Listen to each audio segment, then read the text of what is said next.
Assalamualaikum everyone, welcome to my YouTube channel PPL SMK PGRI 2 Salatiga. Kali ini kita akan belajar tentang kolonialisme dan imperialisme. Jadi, ayo kita simak bersama-sama. Apa yang dimaksud dengan sejarah?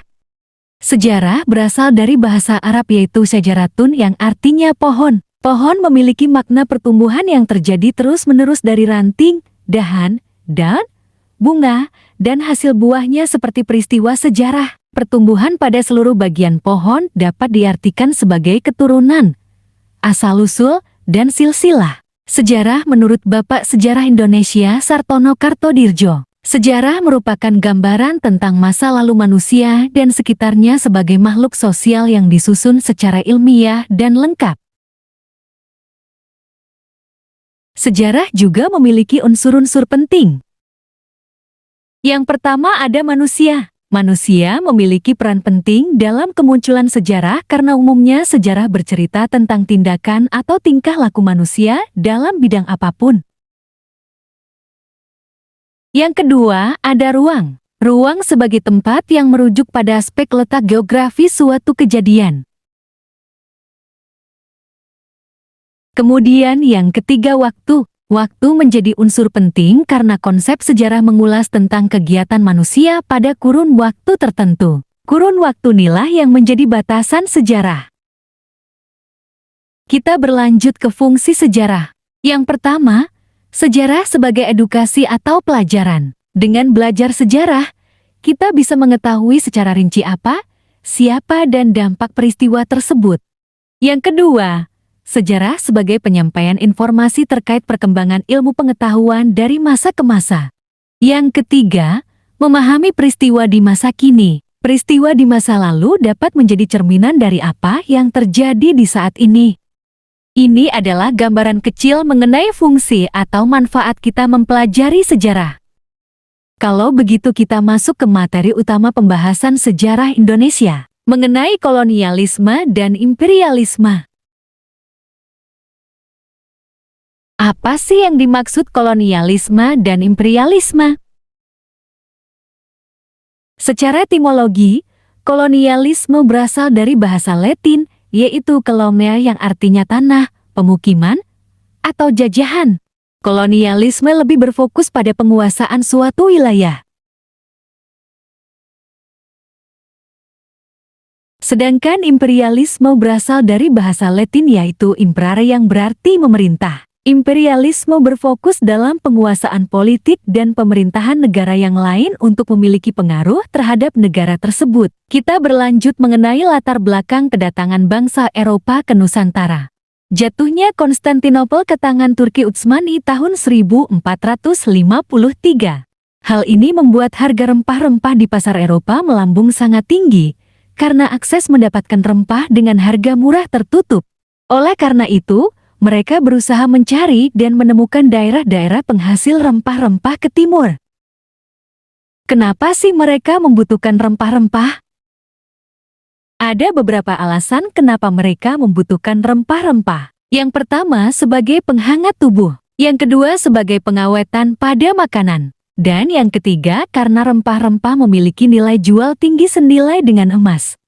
Portugis dan Spanyol dapat dikatakan sebagai pelopor petualangan, pelayaran, dan penjelajahan samudra untuk menemukan dunia baru di timur. Portugis juga telah menjadi pembuka jalan menemukan Kepulauan Nusantara sebagai daerah penghasil rempah-rempah. Kemudian menyusul Spanyol, Belanda, dan Inggris. Tujuan kedatangan mereka ke wilayah timur tidak semata-mata mencari keuntungan melalui perdagangan rempah-rempah, tetapi ada tujuan yang lebih luas. Yang pertama ada gold memburu kekayaan, glory memburu kejayaan, dan gospel menyebarkan agama Kristen. Yang biasa disebut dengan 3G. Berikutnya negara-negara Eropa yang datang ke Nusantara. Portugis. Berita keberhasilan Columbus menemukan daerah baru, membuat penasaran Raja Portugis sekarang terkenal dengan sebutan Portugal, Manuel I. Raja Portugis tersebut kemudian memanggil pelaut ulung Portugis bernama Vasco da Gama untuk melakukan ekspedisi menjelajahi samudra mencari rempah. Berangkat dari Lisbon pada tahun 1497, pada tahun 1498 rombongan Vasco da Gama mendarat sampai di Calicut dan juga Goa di pantai barat India. Setelah beberapa tahun tinggal di India, orang-orang Portugis menyadari bahwa India ternyata bukan daerah penghasil rempah-rempah. Mereka mendengar bahwa Malaka adalah pusat perdagangan rempah. Oleh karena itu, dipersiapkan ekspedisi lanjutan di bawah pimpinan Alfonso de Albuquerque, gubernur Portugis di India, dengan armada lengkap berangkat untuk menguasai Malaka. Pada tahun 1511 armada Portugis berhasil menguasai Malaka, Kesultanan Malaka. Awalnya untuk berdagang, Portugis berhasil menguasai pelabuhan penting di Selat Malaka dan memonopoli perdagangan di sana setelah berhasil memenangkan perlawanan dengan Kerajaan Demak. Kemudian Portugis memperluas kekuasaannya, orang-orang Portugis pun segera mengetahui tempat buruannya mutiara dari timur, yakni rempah-rempah yang ada di Kepulauan Nusantara, khususnya di Kepulauan Maluku di wilayah Ternate dan Tidore. Bangsa Portugis sampai di Maluku, tepatnya Ternate, pada tahun ke-1512. Awalnya, kedatangan Portugis di Ternate mendapat sambutan baik dari Raja Ternate, yaitu Sultan Ebilais, dengan tujuan untuk melawan Tidore. Columbus adalah orang yang menginspirasi dari banyaknya pelaut untuk melakukan ekspedisi ke beberapa wilayah, karena hingga diakui penemu daerah baru yaitu benua Amerika. Salah satunya Magellan berekspedisi ke Maluku. Negara kedua adalah Spanyol. Spanyol datang ke Maluku tepatnya di Tidore pada 8 November tahun 1521. Kedatangan bangsa Spanyol di Maluku ini menimbulkan pertentangan dan ancaman baru bagi Portugis. Portugis menganggap Spanyol dapat melanggar hak monopoli. Kemudian muncul kerjasama antara dua kubu. Ternate kerjasama dengan Portugis, sedangkan Tidore bersama Spanyol. Untuk menyelesaikan konflik dikeluarkan Perjanjian Saragossa. Perjanjian tersebut dilakukan pada 22 April tahun 1529.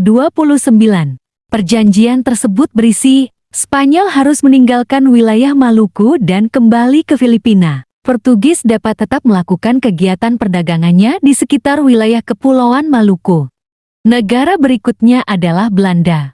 Belanda pertama kali datang ke Nusantara tahun 1596 mendarat di Banten dipimpin Cornelis de Houtman, di mana Cornelis mengikuti rute perjalanan Portugis. Cornelis gagal menguasai perdagangan di Banten. Ia mendapat perlawanan dari rakyat Banten, sehingga beliau kembali ke Belanda.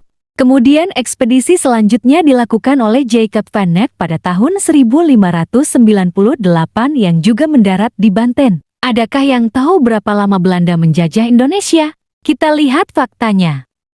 Belanda pertama kali datang ke Nusantara tahun 1596 dan penjajahannya berakhir tahun 1942, maka terhitung selama 346 tahun.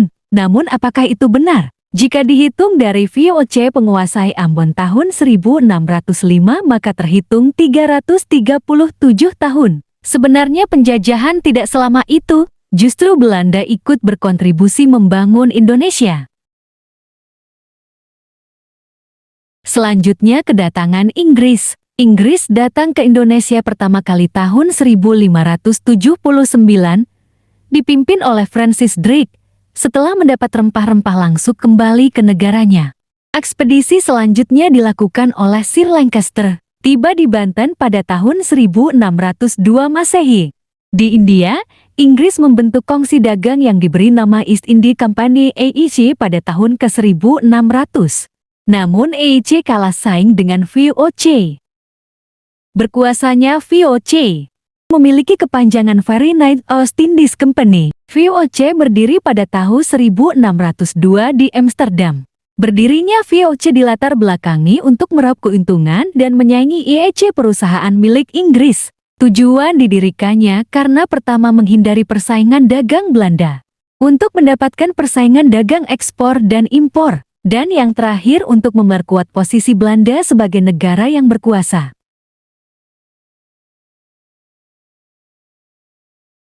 VOC juga memiliki hak istimewa atau disebut juga hak oktroy. yaitu hak mencetak uang sendiri, hak memelihara angkatan perang, hak memerintah wilayah, dan hak memonopoli perdagangan. VOC sendiri dipimpin oleh Peter Booth yang memiliki markas di beberapa wilayah, yaitu di Banten pada awal kedatangan Belanda, lalu Ambon tahun 1610, kemudian pindah di Batavia tahun ke-1621. Runtuhnya VOC. Beberapa hal penyebab runtuhnya VOC yaitu: pertama, korupsi. Ini adalah penyebab utama. Kedua, anggaran yang terkuras untuk biaya perang. Ketiga, terlilit hutang dari tahun 1673. Keempat, pegawai banyak yang bergaya hedonisme. Dan yang kelima, menerapkan sistem feodalisme. VOC sendiri resmi bubar pada 31 Desember tahun 1799. Gimana teman-teman? Seru kan belajar sejarah? Karena dengan adanya sejarah, membuat kita menjadi lebih tahu mengenai peristiwa yang terjadi di masa lampau. Saya harap dengan adanya video ini dapat membantu teman-teman semua dalam memahami kolonialisme dan imperialisme.